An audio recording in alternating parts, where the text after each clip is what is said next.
may konting handaan po kami dito sa birthday ng aking apo. Konti lang, basta makaselebrate lang kami ng kanyang birthday. Ka 5 years old niya. So, magkain kami.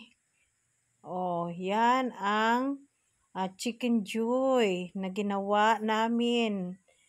Oh, nagtulong-tulungan kami para sa kanyang ika-5 birthday. By sponsor ni Lola ang cake at saka ni Honey. Thank you sa nag-sponsor sa cake. Kahit maliit lang, basta makahanda lang. Ang sarap-sarap ng Chicken Joy namin. Yummy talaga. Pag magluto kami ng Chicken Joy, ang sarap.